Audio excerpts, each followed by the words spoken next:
Saudara-saudariku yang terkasih, salam sejahtera bagi kita semua. Saya ingin mengajak Anda untuk masuk dalam permenungan menyangkut Yesus yang dibawa oleh Roh Kudus ke padang gurun untuk dicobai. Dan di sana ia mengalami 3 jenis pencobaan. Nah, saudara-saudari, padang gurun itu adalah kenyataan lokasi di daerah tempat di mana Yesus tinggal atau Yesus hidup. Padang gurun bukan menjadi sesuatu yang bisa dipilih-pilih untuk dilalui atau tidak dilalui. Padang gurun adalah sesuatu yang harus dihadapi, harus dilewati. Jadi kalau dibahasakan dalam refleksi kita pada saat ini, kita bisa mengatakan seperti ini. Kesulitan hidup bukan sesuatu yang kita bisa pilih-pilih atau bisa kita singkirkan. Sebaliknya adalah sesuatu yang harus kita hadapi, harus kita jalani, harus kita taklukkan. Nah, Roh Kudus hadir dalam kisah Yesus dicobai di padang gurun itu. Diceritakan Roh Kudus membawa Yesus ke padang gurun. Nah, itu artinya sebenarnya tidak ada ruang, tidak ada waktu di mana kita sungguh-sungguh sendirian dalam hidup ini. Roh Kudus Allah itu menyertai kita. Sekalipun di tengah padang gurun hidup kita, di tengah kesulitan, kegersangan, rasa panas, dahaga, kesepian, ternyata kita tidak sungguh-sungguh sendirian.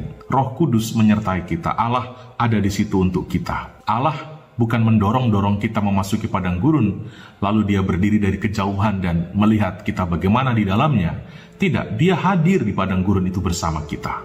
Nah, kesadaran bahwa kita disertai oleh Roh Kudus inilah yang memampukan kita melawan godaan, yang memberanikan kita untuk melawan setan. Nah, orang yang tunduk di bawah setan adalah orang yang tidak menyadari kehadiran Roh Kudus atau kehadiran Allah, sehingga ia berkeputusan tanpa pernah melibatkan Allah.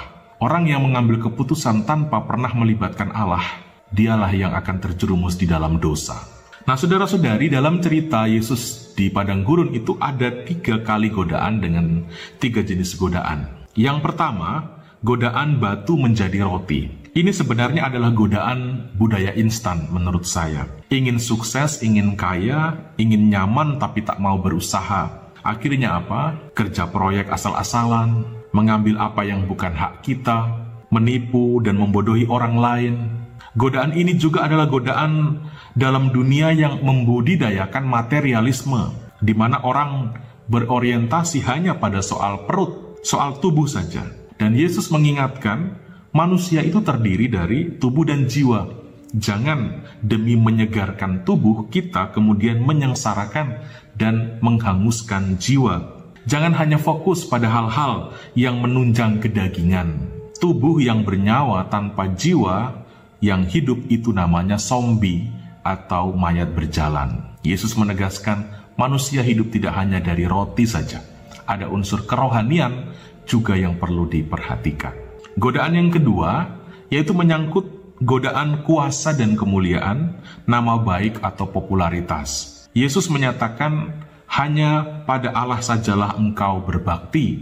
Namun saudara-saudari, kita seringkali berbakti pada manusia, bukan pada Allah. Kita berbakti pada persahabatan palsu. Kita berbakti pada solidaritas semu, pada pertemanan yang kita tahu akan menghancurkan. Nah, dalam konteks sekarang, kita seringkali berupaya dianggap eksis oleh orang-orang lain, ingin diperhatikan secara berlebihan, ingin dikomentari, diberi like, dan sebagainya. Sampai-sampai kita menjual harga diri kita sendiri, menghabiskan waktu untuk sibuk dengan mengatur penampilan. Kita menjadi budak filter di layar HP kita sendiri, dan kita menjadi hamba TikTok. Ini juga, saya seringkali prihatin melihat itu, mulai dari anak-anak kecil, remaja, sampai orang tua bersibuk diri dengan bertiktok. Ini juga jangan sampai ada unsur berkaitan dengan godaan kedua, popularitas, nama baik, kuasa, dan kemuliaan itu.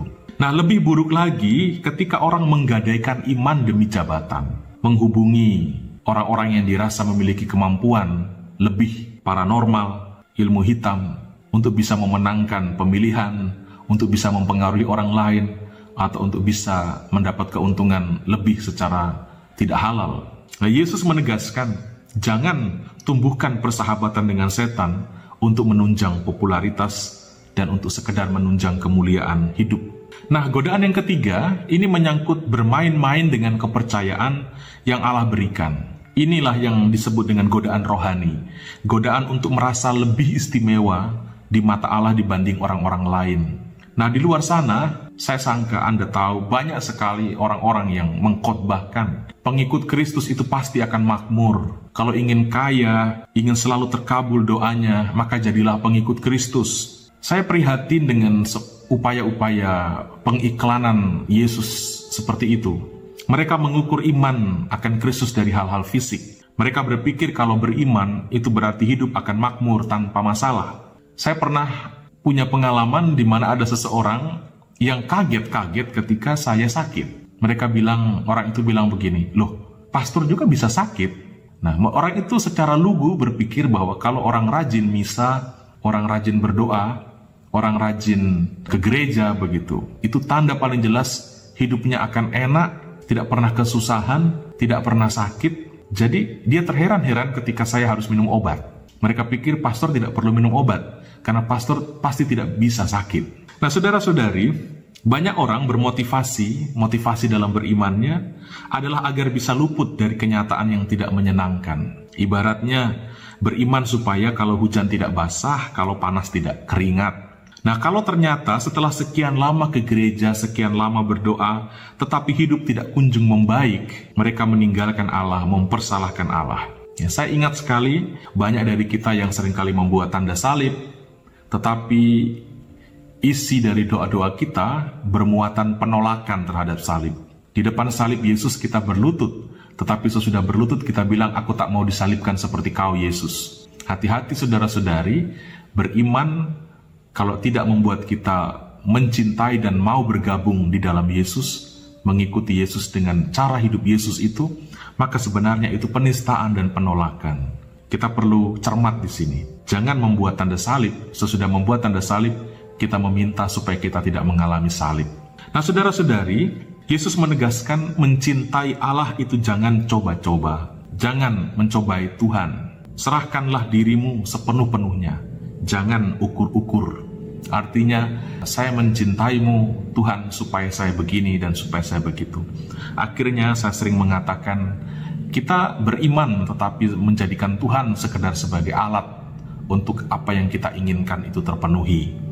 Nah, saudara-saudari, apa kesimpulan dari renungan ini? Yang pertama, padang gurun itu realitas hidup kita sehari-hari. Kunci utama agar dapat melintasinya dengan baik dan benar adalah sadarilah, imanilah Allah itu beserta kita, dan kita sebenarnya tidak sungguh-sungguh sendirian. Tidak pernah ada ruang dan waktu di mana kita sungguh-sungguh sendirian. Allah itu beserta kita.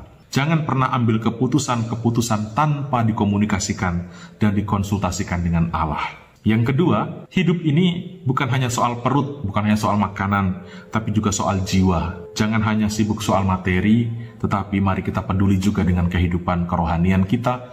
Jangan sampai hangus, gersang. Yang ketiga, apalah arti popularitas, nama dan kemuliaan, tetapi diupayakan dengan cara menjual harga diri, dengan cara meninggalkan gereja, memusuhi Allah, dan berkhianat pada Tuhan Yesus. Yang keempat, beriman itu bukan untuk mencari enak, cari kemudahan, cari keuntungan. Kita beriman untuk menjalin persahabatan dengan Allah yang menciptakan kita. Kita beriman bukan karena kita ada maunya, tetapi karena kita ingin cari tahu apa maunya Allah. Sekali lagi, kita beriman bukan karena kita ada maunya pada Allah, tetapi karena kita ingin cari tahu apa maunya Allah pada kita. Saudara-saudari, Tuhan Yesus memberkati kita semua.